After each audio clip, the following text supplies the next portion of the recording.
ಶ್ರೀ ಗುರುಭ್ಯೋ ನಮಃ ಹರಿ ಓಂ. ಪ್ರೀತಿಯ ವೀಕ್ಷಕರಿಗೆಲ್ಲ ನಮಸ್ಕಾರಗಳು. ಹರೇ ರಾಮ.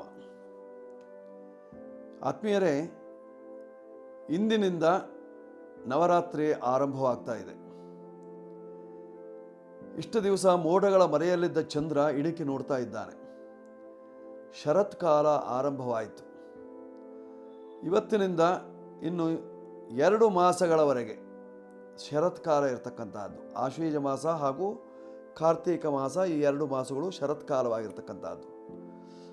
ಶರತ್ಕಾಲದ ಚಂದ್ರನನ್ನು ನಾವು ನೋಡಬೇಕು. ನಾವು ಹರಸುವಾಗ 100 ಶರತ್ಕಾಲವನ್ನು ನೋಡುವಂತ ಹರಸ್ತೇವೆ. ಹಾಗಿದ್ದಾಗ ಈ ಶರತ್ಕಾಲದಲ್ಲಿ ನಾವು ಮೊದಲು ಮಾಡಬೇಕಾಗಿರ್ತಕ್ಕಂಥದ್ದು ಶಕ್ತಿ ದೇವತೆಗಳಿಗೆ ನಮಸ್ಕಾರವನ್ನು. ಆ ಶಕ್ತಿ ದೇವತೆಗಳಲ್ಲಿ 9 ಜನರಿದ್ದಾರೆ. 9 ಜನ ಶಕ್ತಿ ದೇವತೆಗಳು. ನಮ್ಮ ದೇಹದಲ್ಲೂ 9 ರಂಧ್ರಗಳಿದ್ದಾವೆ, 9 ಗ್ರಹಗಳಿದ್ದಾವೆ. ಅವುಗಳಿಗೆಲ್ಲ ಪುಷ್ಟಿದಾಯಕವಾಗಿರಬೇಕು, ತುಷ್ಟಿದಾಯಕವಾಗಿರಬೇಕು ಅಂದರೆ ನಾವು 9 ಜನ ಶಕ್ತಿ ದೇವತೆಗಳನ್ನು ಆರಾಧನೆ ಮಾಡಬೇಕು. ಈ ನವರಾತ್ರಿಯ ಸಂದರ್ಭದಲ್ಲಿ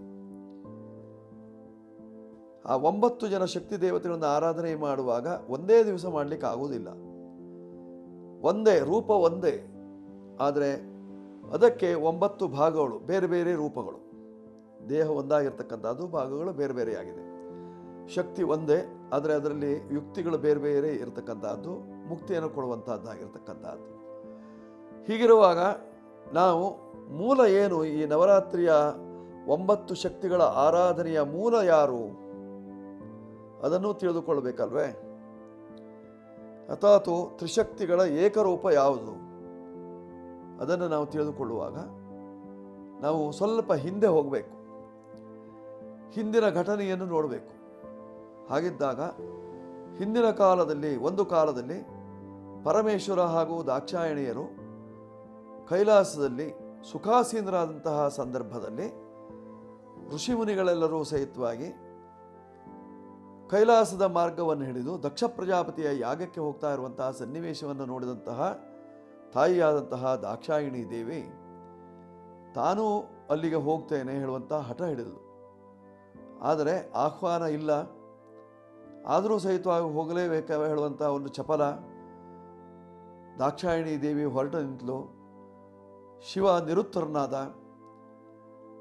ಆಗ ದಾಕ್ಷಾಯಿಣಿ ದೇವಿ ಋಷಿಗಳ ಒಟ್ಟಿಗೆ ತಾನೂ ಸಹಿತವಾಗಿ ತಂದೆಯಾದಂತಹ ದಕ್ಷ ಪ್ರಜಾಪತಿಯ ಯಾಗಶಾಲೆಯನ್ನು ಪ್ರವೇಶ ಮಾಡಿದಳು. ಅಲ್ಲೊಂದು ಮಹಾಯಾಗ. ಆ ಯಾಗದಲ್ಲಿ ಎಲ್ಲರಿಗೂ ಸಹಿತವಾಗಿ ಆಹ್ವಾನ ಇದೆ. ದೇವಾನುದೇವತೆಗಳೆಲ್ಲರೂ ಸಹಿತವಾಗಿ ಆಗಮಿಸಿದ್ದಾರೆ. ಸಪ್ತರ್ಷಿಗಳು ಕೂತ್ಕೊಂಡಿದ್ದಾರೆ. ನಾರದ ತುಂಬುರಾದಿಗಳೆಲ್ಲ ಇದ್ದಾರೆ. ಬ್ರಹ್ಮ, ಮಹಾವಿಷ್ಣು ಮೊದಲಾದವರಿದ್ದಾರೆ. ಆದರೆ ಒಂದು ಆಸನ ಮಾತ್ರ ಖಾಲಿಯಾಗಿತ್ತು. ಆ ಖಾಲಿಯಾದಂತಹ ಆಸನದಲ್ಲಿ ಕೊಡುವಂತಹ ಶಕ್ತಿ ಇರತಕ್ಕಂತಹದ್ದು ಪರಮೇಶ್ವರನಿಗೆ ಮಾತ್ರ. ಅವನಿಗೆ ಆಹ್ವಾನ ಇಲ್ಲ ಯಾಗಕ್ಕೆ. ದಕ್ಷ ಪ್ರಜಾಪತಿಗೆ ಅಳಿಯನಾಗಬೇಕು, ಆದರೂ ಸಹಿತವಾಗಿ ಆಹ್ವಾನ ಇಲ್ಲ. ನಿರೀಶ್ವರ ಮಹಾಯಾಗ ಆಡುವಂತಹ ಒಂದು ಯಾಗವನ್ನು ಹಮ್ಮಿಕೊಂಡ.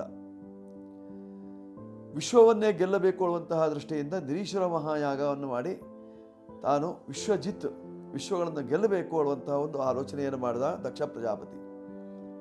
ಆ ಸಂದರ್ಭದಲ್ಲಿ ಯಾಗ ಮಂಟಪವನ್ನು ದಾಕ್ಷಾಯಿಣಿ ಪ್ರವೇಶವನ್ನು ಮಾಡ್ತಾಳೆ. ಆದರೆ ಯಾರೂ ಸಹಿತವಾಗಿ ಅವಳನ್ನು ಮಾತನಾಡಿಸೋದಿಲ್ಲ. ದಕ್ಷ ಪ್ರಜಾಪತಿಯ ಅಣತಿ. ಅಂತಹ ಸಂದರ್ಭದಲ್ಲಿ ದಾಕ್ಷಾಯಿಣಿಯು ಅಲ್ಲಿ ಎಲ್ಲರನ್ನೂ ಸಹಿತವಾಗಿ ವೀಕ್ಷಣೆಯನ್ನು ಮಾಡಿದ್ಲು. ಯಾರೂ ಸಹಿತವಾಗಿ ನಗುಮುಖದಿಂದಿಲ್ಲ, ಯಾರೂ ಸಹಿತವಾಗಿ ಎದ್ದು ನಿಲ್ಲಲಿಲ್ಲ, ಗೌರವವನ್ನು ಕೊಟ್ಟಿಲ್ಲ. ಇದೆಲ್ಲವೂ ಸಹಿತವಾಗಿ ದಕ್ಷ ಪ್ರಜಾಪತಿಯ ಆಜ್ಞೆ ಹೇಳುವಂತಹದ್ದನ್ನು ತಿಳಿದುಕೊಂಡು ದಕ್ಷ ಪ್ರಜಾಪತಿಯ ಮುಂಭಾಗಕ್ಕೆ ಹೋಗಿ ನಿಂತಹ ದಾಕ್ಷಾಯಿಣಿ ದೇವಿ ಅವನನ್ನು ಕುರಿತು ಪ್ರಶ್ನೆಯನ್ನು ಕೇಳ್ತಾರೆ.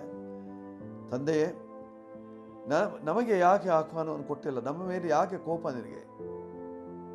ಆಗ ನಿರುತ್ತರ, ಉತ್ತರವೇ ಇಲ್ಲ. ದಕ್ಷ ಪ್ರಜಾಪತಿ ಉತ್ತರವನ್ನು ಹೇಳಲಿಲ್ಲ. ಆಗ ಇದನ್ನೇ ಸ್ವಲ್ಪ ಜೋರಾಗಿ ಕೇಳಿದ್ಲು. 1 ಸಾರಿ ಕೇಳಿದ್ಲು, 2 ಸಾರಿ ಕೇಳಿದ್ರು, 4 ಬಾರಿ ಕೇಳಿದ್ಲು. ಅದು 100 ಬಾರಿ ಆಯಿತು. ಆದರೂ ಸಹಿತವಾಗಿ ದಕ್ಷ ಪ್ರಜಾಪತಿಯಿಂದ ಉತ್ತರ ಬರದೇ ಹೋದಂತಹ ಸಂದರ್ಭದಲ್ಲಿ ದಾಕ್ಷಾಯಿಣಿ ದೇವಿ ತನ್ನ ದೇಹವನ್ನು ತ್ಯಾಗ ಮಾಡ್ತಾಳೆ. ಯಜ್ಞೇಶ್ವರದಲ್ಲಿ ತನ್ನ ದೇಹವನ್ನು ಸಮರ್ಪಣೆ ಮಾಡಬೇಕು ಅನ್ನುವಂಥ ಒಂದು ಸಂಕಲ್ಪವನ್ನು ಮಾಡಿ ಯೋಗಾಗ್ನಿಯ ಮೂಲಕವಾಗಿ ದೇಹವನ್ನು ಯಜ್ಞೇಶ್ವರನಿಗೆ ಅರ್ಪಣೆಯನ್ನು ಮಾಡಿದರು. ಆ ಅರ್ಪಣೆಯನ್ನು ಮಾಡಿದಂತಹ ಸಂದರ್ಭದಲ್ಲಿ ಅವಳ ಆತ್ಮ ಶಿವನನ್ನು ಕುರಿತು ಧ್ಯಾನವನ್ನು ಮಾಡ್ತಾ ಇತ್ತಂತೆ. ಶಿವನ ಸಮೀಪಕ್ಕೆ ಹೋಗಬೇಕು, ಶಿವನನ್ನು ತಿಳಿದಂತಹ ಪರಮೇಶ್ವರ ಕ್ರುದ್ಧನಾದ, ತನ್ನ ಜಟೆಯ ಕೂದಲನ್ನು ತೆಗೆದು ನೆಲಕ್ಕೆ ಅಪ್ಪಳಿಸಿದ. ಅಲ್ಲಿ ವೀರಭದ್ರನ ಜನನವಾಯಿತು. ಆಗ ವೀರಭದ್ರನಿಗೆ ಅಪ್ಪಣೆಯನ್ನು ಕೊಟ್ಟ, ಹೋಗಿ ದಕ್ಷ ಪ್ರಜಾಪತಿಯ ತಲೆಯನ್ನು ಏನೂ ಯೋಚನೆಯನ್ನೇ ಮಾಡಲಿಲ್ಲ ವೀರಭದ್ರ. ನೇರವಾಗಿ ದಕ್ಷ ಪ್ರಜಾಪತಿಯ ಯಾಗಶಾಲೆಯನ್ನು ಪ್ರವೇಶ ಮಾಡಿದ. ಇವನ ಆಕಾರ, ಇವನು ಬಂದ ರೂಪ, ಇವನ ಭೈರವ ರೂಪ ಇತ್ಯಾದಿಗಳನ್ನೆಲ್ಲವನ್ನು ನೋಡುವಾಗ ಅಲ್ಲಿದ್ದವರೆಲ್ಲರೂ ಸಹಿತವಾಗಿ ಹೌಹಾರಿ ಯಜ್ಞಶಾಲೆಯಿಂದ ಓಡಲಿಕ್ಕೆ ಆರಂಭ ಮಾಡಿದರು. ಆ ಸಂದರ್ಭದಲ್ಲಿ ದಕ್ಷ ಪ್ರಜಾಪತಿ ಯಾರೆಂದು ಹುಡುಕಿ ಅವನ ತಲೆಯನ್ನೇ ಕತ್ತರಿಸಿಬಿಟ್ಟ ವೀರಭದ್ರ. ಇದಾದ ನಂತರದಲ್ಲಿ ಲೋಕದಲ್ಲಿ ಸ್ವಲ್ಪ ಶಾಂತಿ ನೆಮ್ಮದಿ ಉಂಟಾಯಿತು. ಆನಂತರ ತಲೆಯನ್ನೇ ಕತ್ತರಿಸಿಬಿಟ್ಟ. ದಾಕ್ಷಾಯಿಣಿ ದೇವಿ ತನ್ನ ದೇಹವನ್ನು ತ್ಯಾಗ ಮಾಡಿ ಅವಳ ಆತ್ಮ ಈ ದೇಹವನ್ನು ಬಿಟ್ಟು ಮತ್ತೊಂದು ದೇಹವನ್ನು ಪ್ರವೇಶ ಮಾಡ್ತು. ಅದೇ ಹಿಮವಂತ ಮತ್ತು ಮೇನಿಕೆಯರ ಗರ್ಭ ಸಂಜಾತೆಯಾಗಿರ್ತಕ್ಕಂಥವಳು ಪರ್ವತ ಪುತ್ರಿ ಪಾರ್ವತೀ ದೇವಿಯಾಗಿ ಅಲ್ಲಿ ಉದಯಿಸಿದ್ಲು. ಇಲ್ಲಿ ಅಸ್ತಳಾದರು.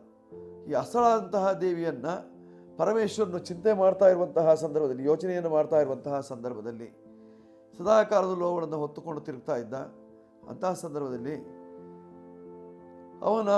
ಅವನಿಗೆ ಮನಃಶಾಂತಿ ಉಂಟಾಗಬೇಕು, ಅವಳನ್ನು ಅವನ ಕೈಯಿಂದ ಬಿಡಿಸಬೇಕು ಅನ್ನುವಂತಹ ಉದ್ದೇಶದಿಂದ ಮಹಾವಿಷ್ಣು ತನ್ನ ಸುದರ್ಶನ ಚಕ್ರದಿಂದ 53 ತುಂಡುಗಳನ್ನಾಗಿ ಮಾಡಿ ದಿಕ್ಕು ದಿಕ್ಕಿಗೂ ಎಸೆದು ಬಿಟ್ಟಂತೆ. ಹೀಗಾಗಿ ಆ ದಿಕ್ಕುಗಳಲ್ಲಿ ಬಿದ್ದಿರತಕ್ಕಂತಹ ಎಲ್ಲ ದೇವಸ್ಥಾನವೂ ಸಹಿತವಾಗಿ ಶಕ್ತಿ ದೇವತೆಯ ದೇವಸ್ಥಾನವಾಗಿರ್ತಕ್ಕಂಥದ್ದು. ತಾವೆಲ್ಲ ನೋಡಿದ್ದೀರಿ, ಎಷ್ಟೋ ಶಕ್ತಿ ದೇವತೆಯ ದೇವಸ್ಥಾನವನ್ನು ನೋಡಿದ್ದೀರಿ. ಆದರೂ ಸಹಿತವಾಗಿ ಶಕ್ತಿ ದೇವತೆಯ ಅನುಗ್ರಹವನ್ನು ನಾವು ಪಡೆದುಕೊಳ್ಳುವುದರಿಂದ, ಶಕ್ತಿ ದೇವತೆಯ ಅನುಗ್ರಹವನ್ನು ಪಡೆದುಕೊಳ್ಳುವುದರಿಂದ ನಮ್ಮ ಕಷ್ಟಗಳೆಲ್ಲವೂ ಸಹಿತವಾಗಿ ಪರಿಹಾರವಾಗ್ತದೆ. ಅದಕ್ಕೋಸ್ಕರವಾಗಿ ಈ ನವರಾತ್ರಿಯ ಸಂದರ್ಭದಲ್ಲಿ ಶಕ್ತಿ ದೇವಸ್ಥಾನಕ್ಕೆ ಹೋಗಿ ಬನ್ನಿ. ಆ ತಾಯಿಯ ಅನುಗ್ರಹವನ್ನು ಪಡೆದುಕೊಳ್ಳುವುದರಿಂದ ನಿಮಗಿರ್ತಕ್ಕಂತಹ ಕಷ್ಟ ಎಲ್ಲ ಪರಿಹಾರವಾಗಿ ದುಃಖ ದುಮ್ಮಾನದಿಂದ ದೂರವಾಗಿ ಆರೋಗ್ಯವಂತರಾಗ್ತೀರಿ. ಮಾಡಿಕೊಳ್ಳಿ. ನಾಳೆಯ ಸಂಚಿಕೆಯಲ್ಲಿ ಮೊದಲನೆಯ ದಿವಸ ಶೈಲಪುತ್ರಿಯ ಜನನ, ಆ ಬಗ್ಗೆ ಚಿಂತನೆಯನ್ನು ಮಾಡೋಣ. ನಮಸ್ಕಾರವಿರಲಿ. ಶುಭವಸ್ತು. ವೀಕ್ಷಕರೇ, ಈ ಸಂಚಿಕೆ ನಿಮಗೆ ಇಷ್ಟ ಆಗಿದ್ದಲ್ಲಿ ಸಬ್ಸ್ಕ್ರೈಬ್ ಮಾಡ್ಕೊಳ್ಳಿ, ಬೆಲ್ ಬಟನ್ ಒತ್ತಿ.